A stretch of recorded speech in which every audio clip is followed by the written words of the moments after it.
고향에서 아내와의 옛 추억을 회상하며 지내고 있어요.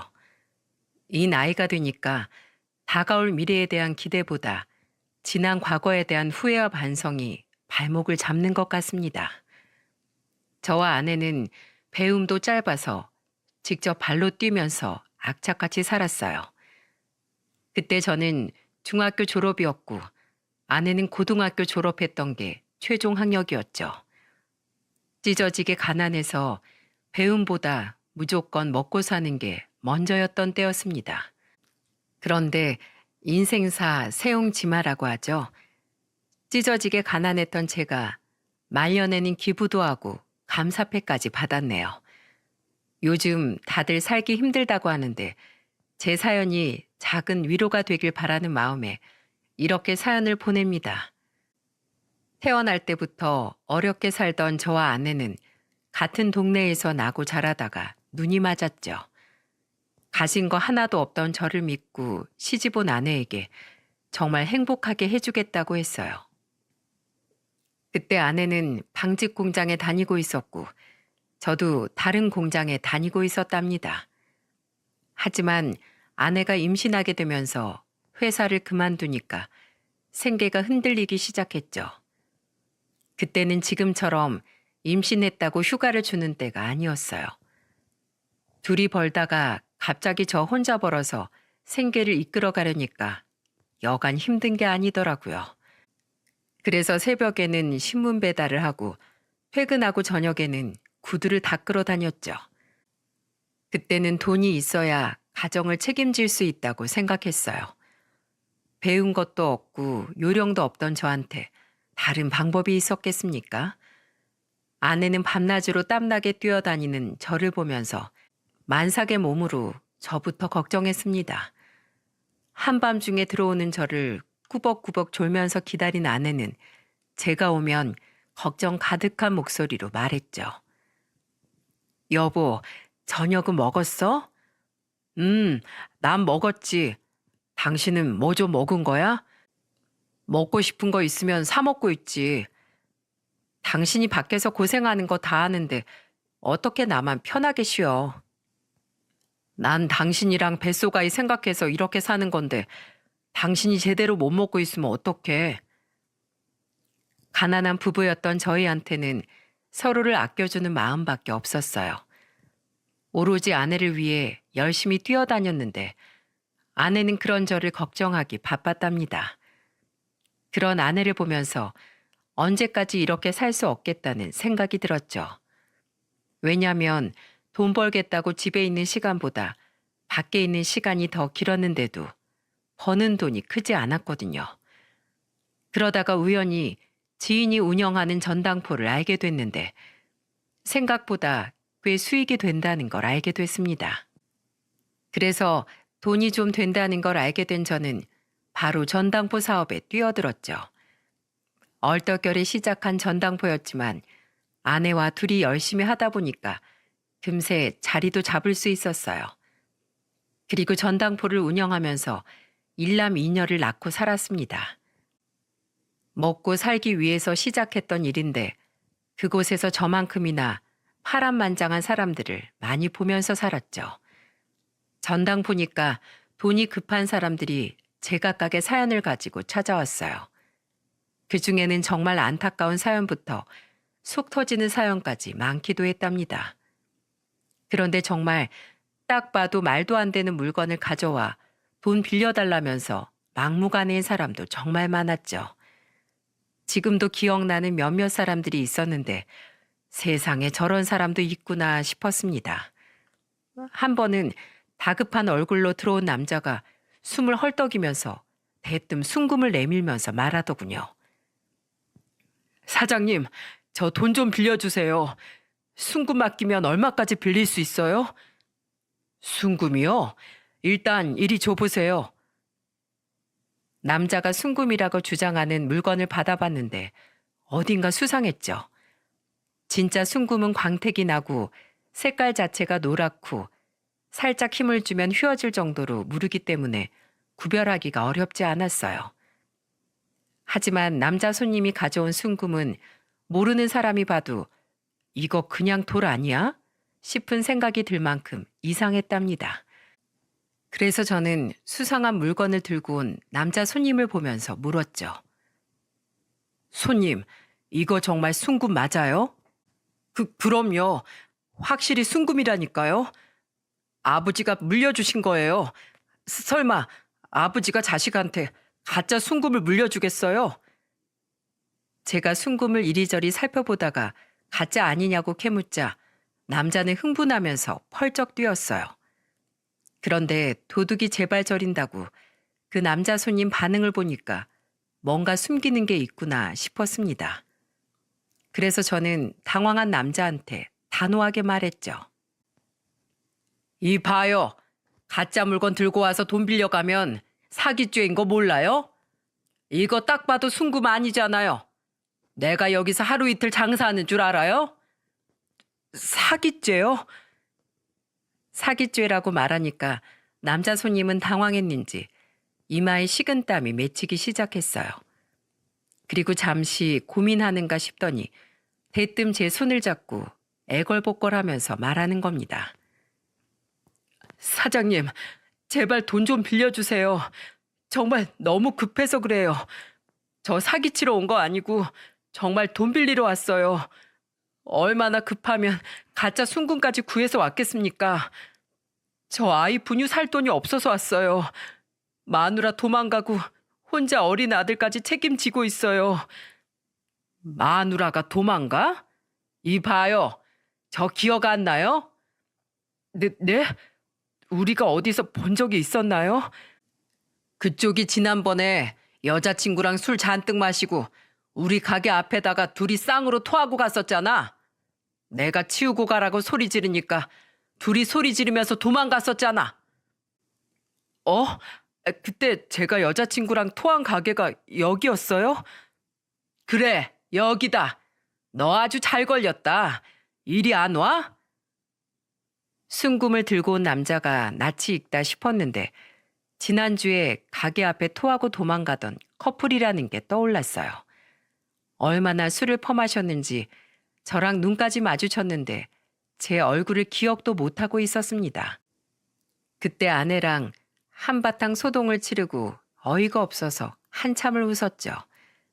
전당포하면서 순금을 얼마나 많이 받겠습니까? 그래서 가짜 순금은 감정해 보지 않아도 어느 정도는 구분이 가능할 정도였어요. 게다가 그때 남자 손님이 들고 온 순금은 일반인이 봐도 의심할 만큼 값어치 없는 물건이었습니다. 하지만 딱 한 번 아무것도 없이 무작정 들어와서 돈을 빌려달라고 하던 손님한테 돈을 빌려줬던 적이 있었죠. 밖에 비가 한창 내리고 있던 날이었는데 어떤 여자가 품에 아이를 안고 들어왔어요. 비를 맞았는지 여자 머리가 젖어 있었고요. 그런데 그 와중에도 품에 있던 아이는 비 한 방울 맞지 않은 모습이었죠. 어쩌다 갓난아이 엄마가 이 날씨에 비까지 맞으면서 왔나 싶었어요. 그때 아이 엄마는 떨리는 목소리로 간절한 얼굴로 말했습니다. 사장님, 저 정말 가진 게 하나도 없어요. 당장 맡길 건 없는데 그래도 앞으로 꼭 갚을게요. 제발 한 번만 도와주세요. 그 여자를 가까이서 보니까 근처에 사는 미혼모였어요. 딸을 안고서 저를 애처롭게 보는 미혼모를 보니까 우리 딸 생각이 나서 그냥 빌려줄 수밖에 없었습니다. 비슷한 또래 아이를 키우는 부모 입장에서 뭐라도 도와주고 싶었죠. 그래서 저는 미혼모를 보면서 걱정스럽게 되물었어요. 얼마가 필요한 거예요? 네? 그게 일단 기저귀 값이랑 분유값 정도만 빌려주세요. 제가 꼭 갚으러 올게요. 아직 딸아이가 어려 보이는데 당장 급한 돈만 빌려가면 되겠어요? 나 그렇게 자비로운 사장 아니니까 생활비까지 어림잡아 계산해서 말해봐요. 당장 석 달치 정도 빌려줄게요. 사장님, 정말 감사합니다. 이 은혜 정말 잊지 않을게요. 그리고 정말 꼭 갚으러 올게요. 감사합니다. 끝까지 아이 잘 키워요. 아이한텐 엄마밖에 없잖아요. 사는 게 힘들어도 자식 보면 힘이 나는 게 부모예요. 자식 버리고 잘 사는 사람 못 봤으니까 힘내요. 제 말에 하염없이 울면서 꼭 갚으러 오겠다는 말만 되풀이했습니다. 솔직히 미혼모 손님에게는 돈을 떼일각오로 빌려줬었죠. 게다가 무이자로 빌려주면서 그 손님에게 아이 잘 키우라는 말만 했어요. 그 후 어떻게 됐는지 예상되십니까? 몇 년 뒤 다시 찾아와 그때 정말 감사했다면서 돈을 갚으러 정말로 왔었습니다. 석 달 정도 생활비가 생긴 덕분에 일자리를 구할 수 있었다고 했죠. 그동안 아이와 살 집을 구하느라 조금 늦었다면서 미안하다는 말까지 했어요. 그 미혼모를 보면서 아직 세상에는 좋은 사람도 있구나 싶은 생각이 들었습니다. 하지만 전당포를 하는 내내 저는 병까지 얻을 정도로 너무 힘들기만 했죠. 짝퉁 시계를 진짜 시계라고 우기면서 돈 내놓으라고 난동을 부리는 사람도 있었어요. 갈수록 사람에 대한 불신만 커져서 사람을 거의 믿지 못하고 살았답니다. 극심한 스트레스로 소화불량에 편두통을 달고 살아도 제가 끝까지 버티는 이유는 단 하나였죠. 바로 제 자식들 때문이었어요. 가방끈이 짧았던 저와 다르게 큰아들은 시키지 않아도 알아서 공부하는 모범생이었어요. 사람한테 치여서 지친 몸을 이끌고 집에 오면 큰아들은 저를 기다렸다가 반가운 얼굴로 달려와서 인사했었죠. 아빠, 저 오늘 학교에서 수학시험 100점 맞았어요. 정말? 아휴, 우리 아들 잘했네. 이러다가 대통령 되는 거 아니야? 아빠 나중에 제가 대통령이 되길 바라세요? 아니, 우리 아들이 지금처럼 공부 열심히 하면서 건강하게만 크면 소원이 없겠다. 아유, 내 새끼. 누굴 닮아서 이렇게 똑똑할까? 알아서 척척 해내는 큰아들을 보면 안 먹어도 배가 부른 기분이었어요. 그렇게 어릴 때부터 자기 일은 스스로 하던 모범생 아들은 어느새 훌쩍 자라서 공무원이 됐습니다. 공무원으로 일하면서 어려운 일도 선뜻 나서서 솔선수범하는 모습에 표창장을 받기도 한 자랑스러운 아들이었죠. 하지만 딸들은 생각만큼 일이 잘 풀리지 않았어요. 자식 농사 어렵다더니 정말 딸들 생각만 하면 가슴이 답답합니다. 자식 셋 키우면서 저희 부부가 느낀 참담한 심정은 이루 말할 수가 없을 정도죠. 사춘기도 아니고 다 커서 점점 변하기 시작한 딸들의 모습은 정말로 가슴에 대못이 박히는 듯한 고통이었어요. 둘째 딸은 고등학교 때까지만 해도 말 잘 듣고 착한 딸이었답니다. 그런데 이런 딸이 변하기 시작한 건 성인이 된 후부터였죠. 점점 집에 들어오는 시간이 늦어지길래 아내가 둘째 딸을 다그치면서 말했어요. 너 요새 밖에서 뭐하고 돌아다니길래 이렇게 늦게 들어와? 무슨 상관이야. 나 이제 성인인데 알아서 잘 하고 다니니까 신경 좀 쓰지 마. 아내가 한 소리 하니까 둘째 딸은 버럭 화를 내더니 방으로 들어가 버렸습니다. 그 모습을 보고 저는 바로 둘째 딸 방으로 가서 소리쳤죠. 최진이, 너 엄마한테 그게 무슨 말버릇이야? 신경 쓰지 말라니. 잔소리 듣기 싫으면 너야말로 이 집에서 나가. 아빤 왜 나한테만 그래? 오빠도 늦게 다니잖아. 오빠가 너처럼 놀러 다녀? 비교할 걸 비교해야지. 당장 엄마한테 잘못했다고 빌어. 너 한 번만 더 이런 식으로 소란 피우면 그땐 국물도 없을 줄 알아. 제가 호통을 치면서 다그치니까 그제야 둘째 딸은 죄송하다면서 아내한테 말했어요. 그리고 다시는 늦게 들어오지 않겠다고 빌기까지 해놓고 그 후로도 밥 먹듯이 늦게 다녔습니다. 진짜 사춘기 때도 안 하던 반항을 나이 먹고 할 줄 몰랐죠. 그런데 지금까지 보여준 둘째 딸의 반항은 애교에 불과했어요. 둘째 딸이 25살이 되던 해에 결혼을 하겠다고 선언한 겁니다. 대체 어떤 놈을 만났길래 이러나 싶어서 결국 저와 아내는 집으로 한번 데리고 오라고 했었죠. 그렇게 처음 보게 된 예비 사위의 모습은 겉보기에는 멀쩡했어요.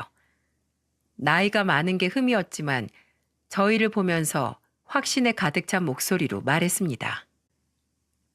진이 앞으로 인생 다 책임지겠습니다. 저희들 결혼하면 정말 잘 살 자신 있습니다.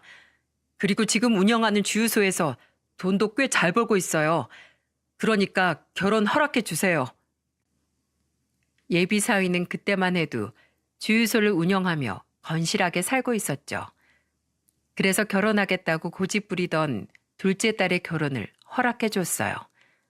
그런데 둘째 딸이 결혼하고 나서 생각지도 못한 사건이 터지기 시작했습니다. 결혼하고 1년도 안 지났을 때 둘째 딸이 집으로 찾아와서 울면서 말했죠. 아빠, 남편 주유소에 사고가 생긴 것 같아요. 몇 달째 생활비도 안 주고 정말 미치겠어요. 무슨 사고가 났길래 그래? 누가 다친 거야? 아니요, 그게 아니라 휘발유에 물을 섞어서 팔았던 것 같은데 주유했던 차들이 고장나서 차주들한테 소송까지 당했어요. 너무 힘들어요. 한 번만 도와주세요. 진짜 그때는 자식이 아니라 원수다 싶었어요. 매일같이 찾아와서 돈 타령하는 둘째 딸 때문에 결국 급하다는 돈을 빌려줬습니다. 자식이 물에 빠져 허우적거리고 있는데 부모가 모른 척 할 수 있겠습니까? 그런데 급한 불만 끄고 갔겠다더니 감감무소식이었죠. 전당포 손님들 돈은 어떻게 해서든 받아냈는데 자식 돈은 마음처럼 쉽지 않았어요. 하지만 이미 돈 맛을 본 사위는 아주 뻔뻔하게 나오기 시작했답니다. 한 번은 둘째 딸도 없이 혼자서 저희 집까지 찾아왔었죠. 그런데 차림이 아무리 봐도 처갓댁 오는 사람 차림이라고 보기 힘들었어요. 추리닝에 슬리퍼까지 찍찍 끌고 와서는 거실에 원래 같이 살던 사람처럼 앉더니 건들거리면서 말했습니다. 아주 쫄딱 망해서 돈 빌리러 왔잖아요. 날 숟가락만 들고 시집 보냈으면 이제라도 예물 예당 값이라도 주셔야죠. 뭐야? 그게 무슨 말도 안 되는 소리야? 에이, 전당포 한다면서요. 날 저한테 맡겨놓고 너무 셈이 흐리신 거 아니에요? 생각해보니까 내가 너무 바보처럼 결혼한 것 같아서요. 돈 한 번 빌려주는 게 어렵지 두 번은 쉽잖아요. 돈 좀 줘봐요. 뭐야? 이놈 자식이. 꼭 처가에 돈이라도 맡겨둔 사람처럼 당당하게 돈을 요구했어요. 그 모습을 보니까 너무 화가 나서 버럭 호통을 쳤습니다. 그러자 사위라는 놈은 돈 내놓으라면서 난동을 부리기 시작했죠. 그때 집에 들어오던 큰아들이 사위를 제압했어요.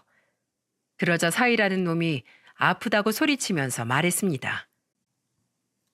아, 공무원이 민간인 이렇게 해도 되는 거야? 이거 안 놔? 여기가 어디라고 큰 소리야? 우리 아버지한테 돈 맡겨놨어? 당장 안 나가? 지금 안 나가면 곱게 못 나갈 줄 알아. 평소 운동을 즐겨하던 큰아들이 제압하자 사위놈은 겁을 먹고 주랭랑을 쳐버렸죠. 그런데 그날 이후로 계속해서 돈 빌려달라는 말을 달고 살았어요. 너무 괘씸해서 절대 안 된다고 하니까 그 후부터는 둘이 돈으로 자주 싸우게 된 겁니다. 그렇게 돈이 없어서 매일같이 싸우다가 둘은 이혼까지 했어요. 그래서 이혼한 둘째 딸이 이번 일을 계기로 뭔가 배웠을 거라고 생각했죠. 보통 이 정도 일을 겪으면 깨닫는 게 있어야 정상 아닙니까? 그런데 둘째 딸은 이혼하고 다음 해에 또 재혼까지 했어요. 진짜 그때는 제 딸이지만 도무지 이해할 수가 없었습니다. 오죽하면 아내가 답답한 마음에 가슴팍을 치면서 말했죠.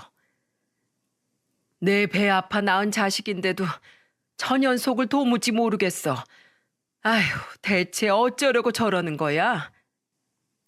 아내가 이렇게까지 걱정했던 건 재혼한 남자도 망나니 같았거든요. 그런데 재혼하고 또 손을 벌리길래 돈을 못 주겠다고 했더니 딸이 어떤 말까지 했는 줄 아십니까? 돈 안 빌려준다고 하니까 저한테 화를 내면서 말하는 겁니다. 그러고도 아빠가 내 부모라고 할 수 있어? 아들이라고 큰오빠만 편애하더니 이젠 딸이라고 이렇게 무시하는 거 봐. 그럴 거면 아들만 낳아서 키우지. 딸을 왜 줄줄이 낳았어? 내가 널 어떻게 키웠는데 그런 소리를 해? 됐어. 아빤 나한테 부모 자격도 없는 사람이니까 다신 나 찾지 마.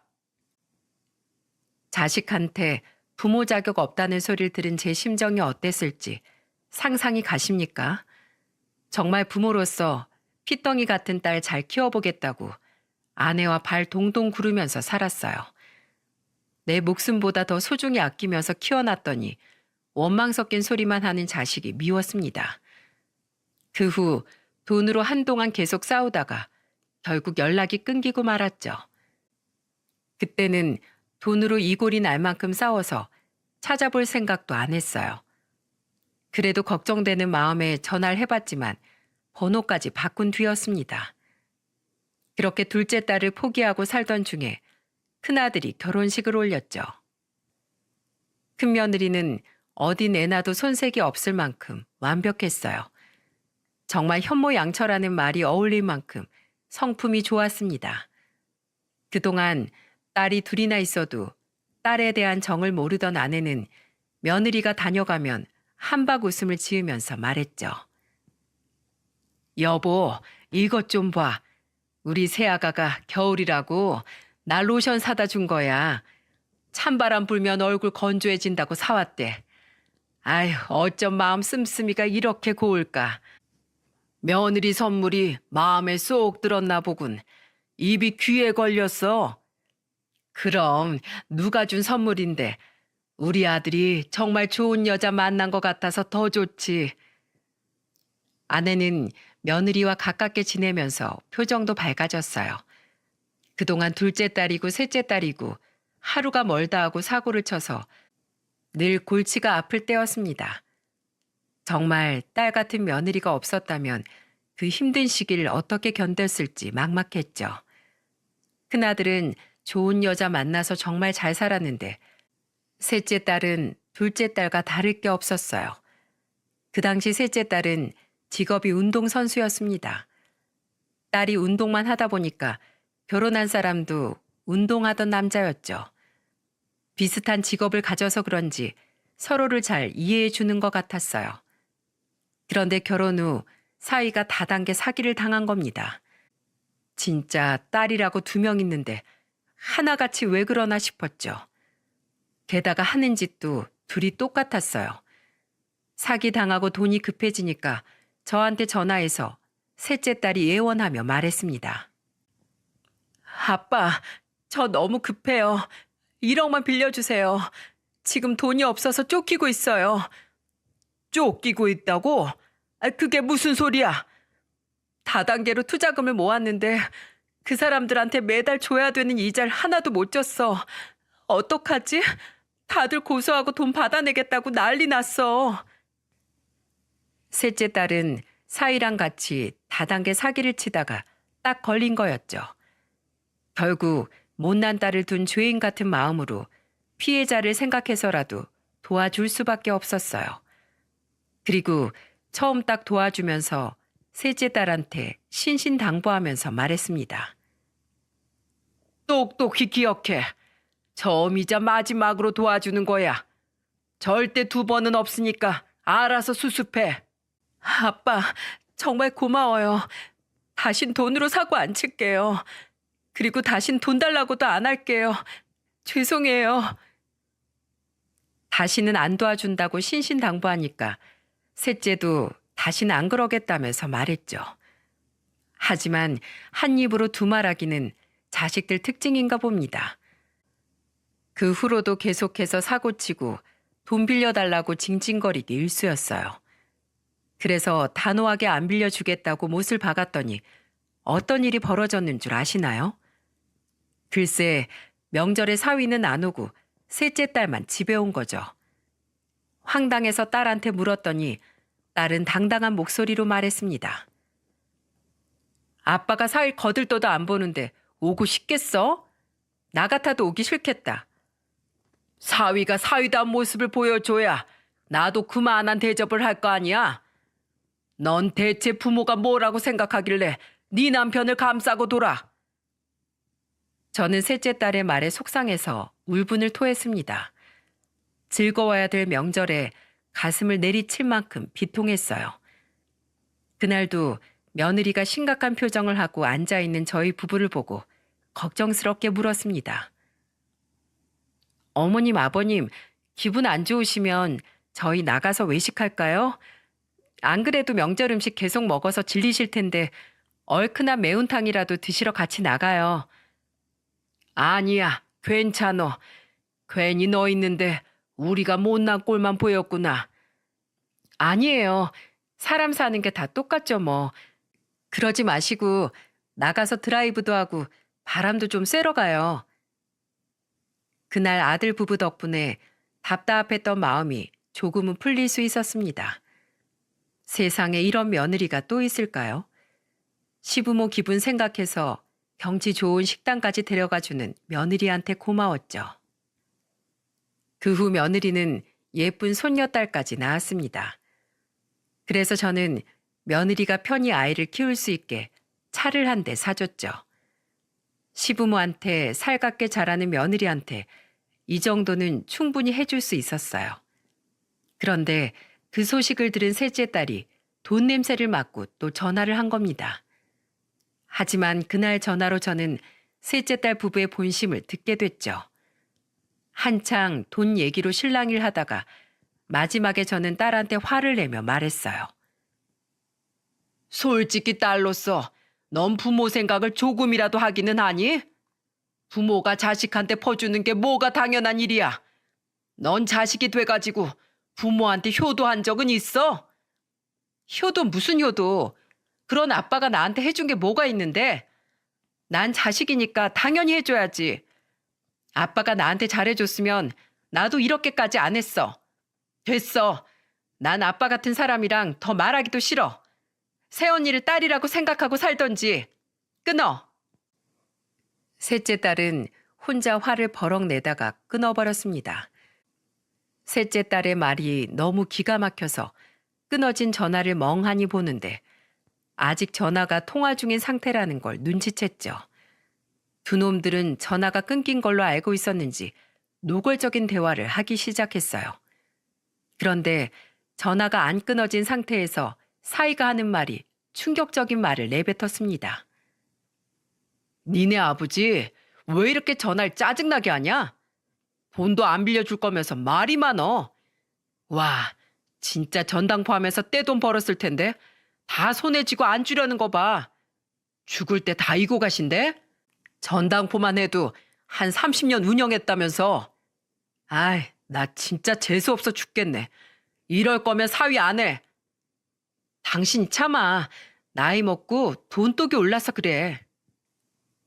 와, 진짜 이 대화를 다 듣고 저는 화가 나서 셋째 딸 집을 쳐들어갔죠. 당장이라도 사이놈 뒤통수라도 치고 싶었어요. 저희 집과 멀지 않은 곳에 살던 셋째 딸 집에 가서 사위 등짝을 내리치면서 말했습니다. 뭐 임마? 내가 사위 같지도 않은 놈 뭐가 이쁘다고 네 뒤치다거리를 해? 그리고 밑 빠진 독에 물 붓기도 아니고 내가 겨우 너희들 도와주려고 억척스럽게 살았는 줄 알아? 아빠, 왜 이래? 왜 사위를 때려? 야, 넌 남편이란 놈이 부모 욕을 하는데 맞장구 치고 있어? 네가 그러고도 자식이야? 아, 그럼 자식 대우하면서 부모 대접을 바라던지. 대체 나한테 왜 그래? 저는 셋째 딸이 자기 남편 때린다고 저를 말리는 걸 보고 어이가 없었어요. 남자에 미친 게 아니고서야 이럴 수 있는 겁니까? 그러면서 무슨 자식 대우를 바라는 건지 미치고 팔짝들 노릇이었습니다. 그날 한참을 실랑이 하다가 큰아들이 와서 말리는 바람에 끝이 났죠. 그런데 몇 달 뒤 셋째 딸이 술을 잔뜩 마시고 집에 온 거예요. 그러더니 저한테 삿대질을 하면서 적반하장으로 저를 탓하면서 말하는 겁니다. 이게 다 아빠 때문에 이렇게 된 거야. 남편이 이혼하재. 이렇게 못 살겠대. 더럽고 치사하대. 아빠가 날 벌레 취급하니까 내가 이혼이나 당하는 거잖아. 이혼을 제 탓하면서 우는 막내를 보고 큰아들은 화가 나서 소리치며 말했습니다. 그 입 못 다물어? 부모님이 너 그만큼 키워주면 됐지. 무슨 돈을 달라는 거야? 너 아버지한테 돈 맡겨놨어? 지난번 생신 때도 얼굴 한번 안 비춰놓고 왜 이렇게 당당한데? 한 번이라도 아버지한테 자식다운 모습 보인 적 있냐고? 평생 아빠한테 예쁨만 봤던 오빠가 뭘 알아? 내 심정을 알기는 하냐고. 너 운동한다고 했을 때 아빠가 너 체육복에 학원까지 전부 보내줬었지. 그때 한창 돈 없던 때라 너 학원 보내는 대신에 내 학원 끊었어. 그렇게 컸으면 네가 더 잘해야 될 거 아니야. 큰아들이 자신이 고등학교에 다니고 있을 때 있던 일을 얘기하자 셋째 딸은 꿀먹은 벙어리가 됐어요. 그때는 형편이 많이 넉넉하지 못해서 3명을 전부 학원에 보낼 형편이 아니었거든요. 그래서 큰아들이 자진해서 자기는 학원 안 다녀도 된다고 선뜻 말했었죠. 그래서 그 덕분에 둘째와 셋째가 학원까지 다니면서 학교를 다닐 수 있었던 거예요. 그런데 이런 상황 뻔히 다 알면서 큰아들만 편애했다고 하는 겁니다. 그날 꿀먹은 벙어리가 된 셋째 딸은 집을 나가버렸어요. 그리고 합의 이혼으로 마무리했다는 문자 이후로 연락이 두절됐죠. 차라리 안 보고 사니까 속은 시원했습니다. 그렇게 시간이 속절없이 흘러서 어느덧 12년이라는 세월이 지나 있었어요. 며느리는 손녀가 부쩍 크니까 저희 둘만 있는 집에 자주 들렸답니다. 한 번은 저와 아내 옷을 똑같은 걸 사와서 보여주더니 뿌듯한 목소리로 말했죠. 어머님, 이거 커플티인데 어떠세요? 어머님, 아버님 같이 입으시면 너무 잘 어울릴 것 같아요. 아이고, 이 나이에 그걸 어떻게 입어? 왜요? 아무리 봐도 어머님, 아버님만큼 금슬 좋은 부부는 제가 본 적이 없다니까요. 저도 남편이랑 이렇게 다정하게 살고 싶다니까요. 애교스러운 며느리 덕분에 적적했다가도 금세 웃음꽃이 피었죠. 그때도 전당포를 운영하면서 노년을 즐기고 있었어요. 그런데 아내가 갑자기 피를 토하면서 쓰러진 겁니다. 이제야 둘이서 노년을 즐기려고 했는데 정말 마른 하늘에 날벼락이 떨어지는 것 같았죠. 급히 병원으로 이송된 아내는 병실에 입원까지 했어요. 그 후 아들 부부는 하루가 멀다 하고 병실을 다녀갔습니다. 며느리는 아내가 불치병이라는 말에 놀라서 눈물을 뚝뚝 흘리면서 말했습니다. 어머님, 이게 무슨 일이에요? 괜찮으세요? 제가 좀 더 신경 써야 했는데 죄송해요. 늙으면 원래 아픈 거야. 네 탓 아니니까 걱정 마. 어머님, 꼭 일어나셔야 해요. 제발요. 손녀 크는 거 더 보고 싶다고 하셨잖아요. 목 놓아 우는 며느리를 보면서 저도 같이 눈물을 흘렸어요. 그 후 며느리는 아내를 정말 친부모처럼 극진히 간병했습니다.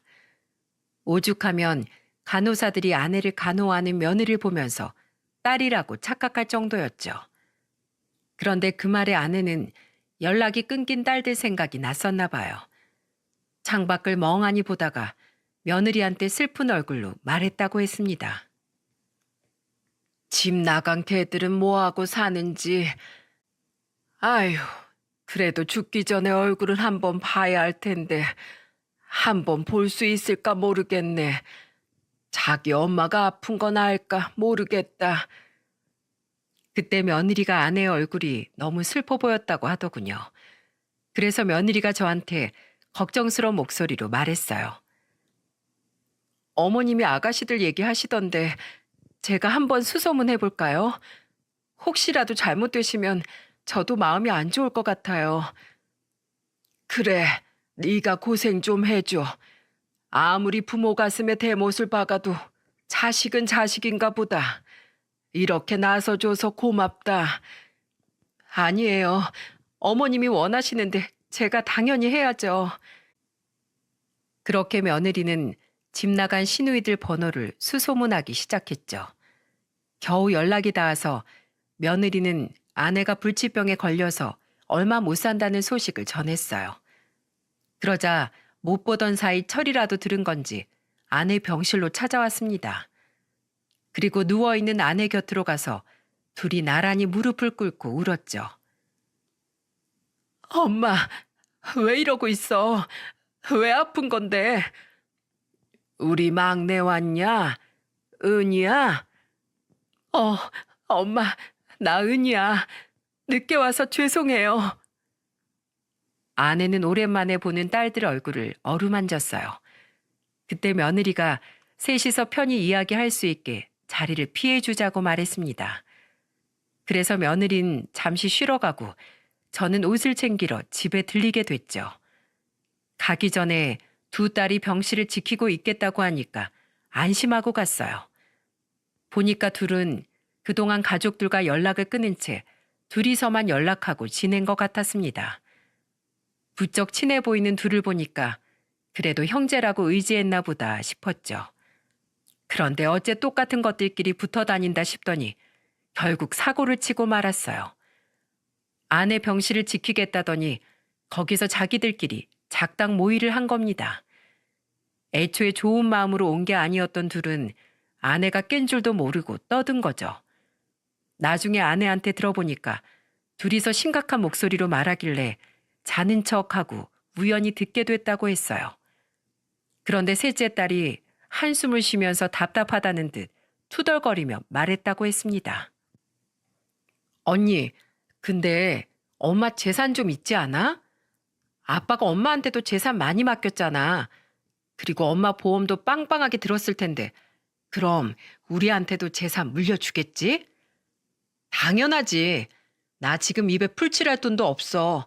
당장 월세 낼 돈도 없고 저번엔 핸드폰도 끊겼다가 겨우 냈어. 아직도 끊겨 있었으면 새언니 전화도 못 받을 뻔했잖아. 근데 아빠가 주겠어?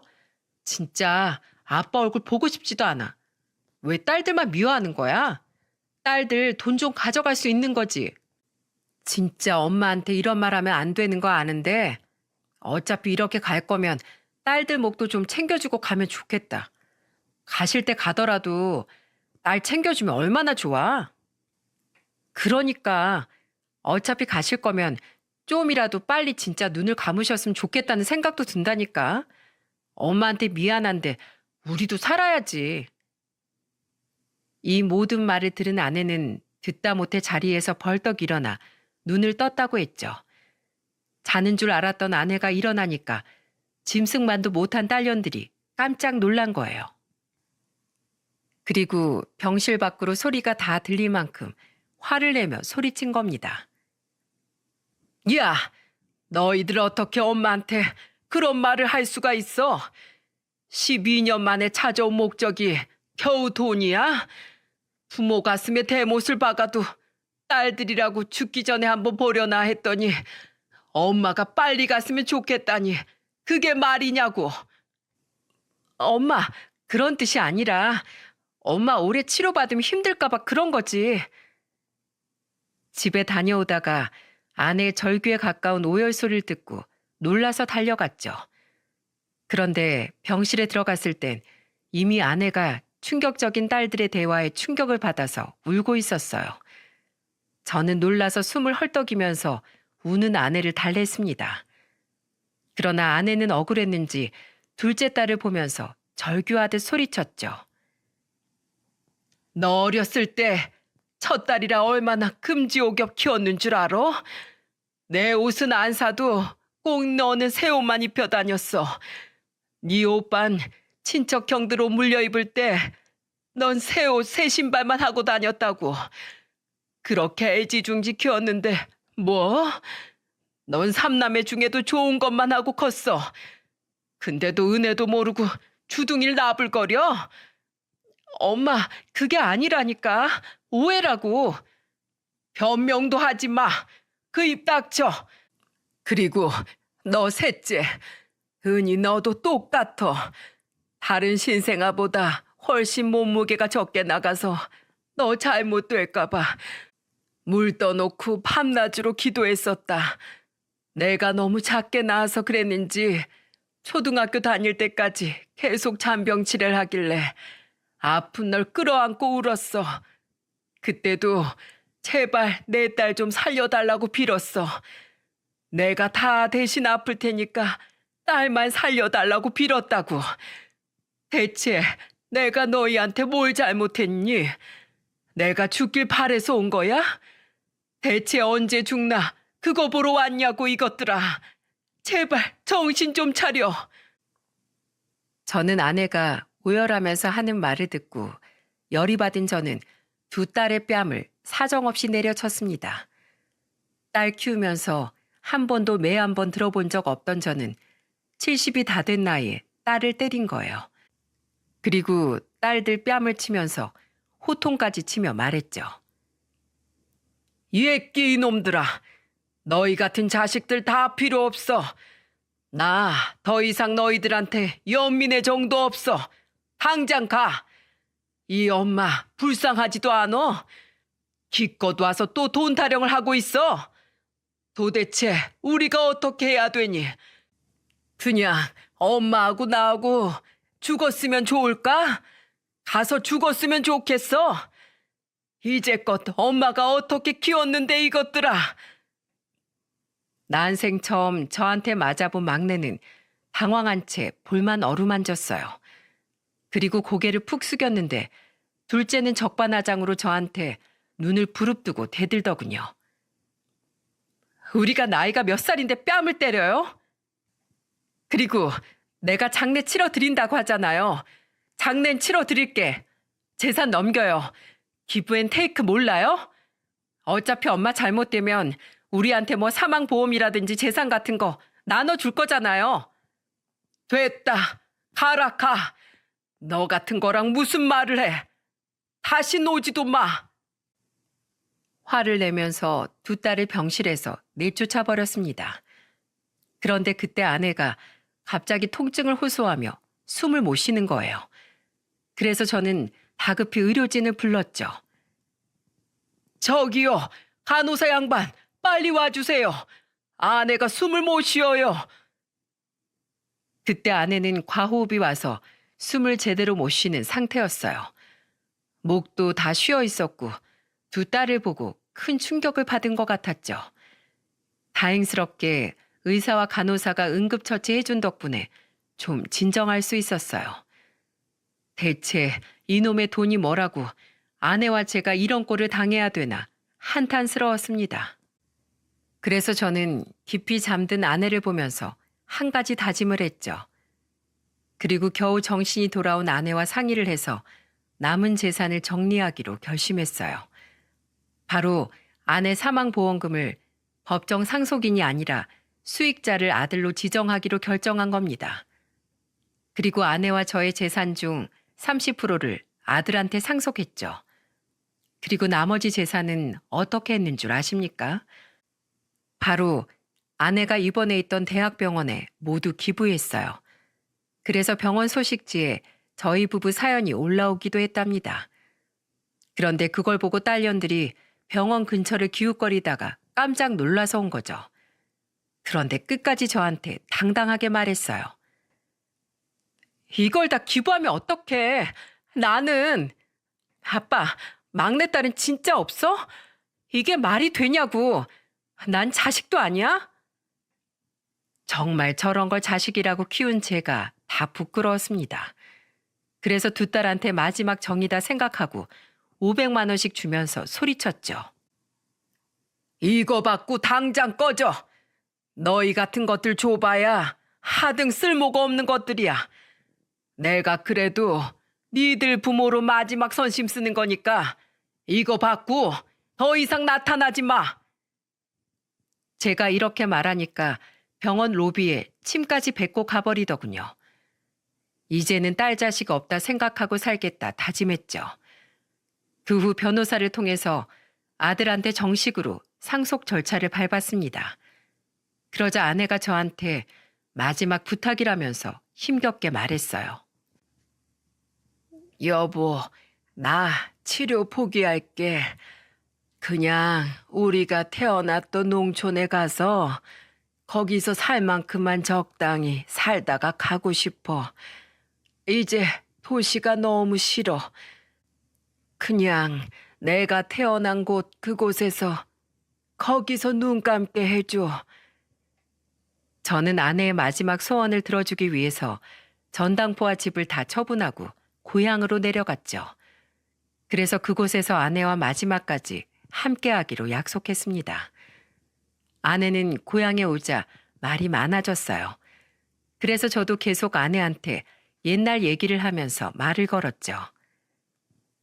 우리가 어렸을 때 여기서 만나서 우리 참 고생 많이 했지. 여보, 수경이 하면서 내가 당신 참 많이 좋아했는데 우리가 벌써 이렇게 노인이 됐구려. 흰머리도 많이 들고 우리 오래오래 같이 살기로 했는데 당신도 약속 지켜. 알았지? 제가 장난을 치면서 말하자 아내는 그저 웃기만 했습니다. 그저 아내 웃는 모습이 좋아서 별 얘기 다 하면서 시간을 보냈죠. 그러던 어느 날 내 옆에서 새벽에 나를 꼭 안고 그대로 세상을 떠나고 말았습니다. 그때 정말로 아내가 숨을 안 쉬는 걸 딱 느끼고 아내가 이제 정말로 갔구나 싶어서 꼭 끌어안고 펑펑 울었어요. 여보, 고생만 시켜서 미안하오. 다음 생에 다시 한번 부부로 만나자. 그때는 내가 더 많이 배워서 당신 사모님 소리만 듣게 해줄게. 정말 미안하오. 못난 남편 믿고 이 나이까지 살아줘서 고마워. 아내를 떠나보낼 준비가 안 된 저는 망연자실했죠. 한평생을 함께하면서 힘들기도 했지만 정말 행복했어요.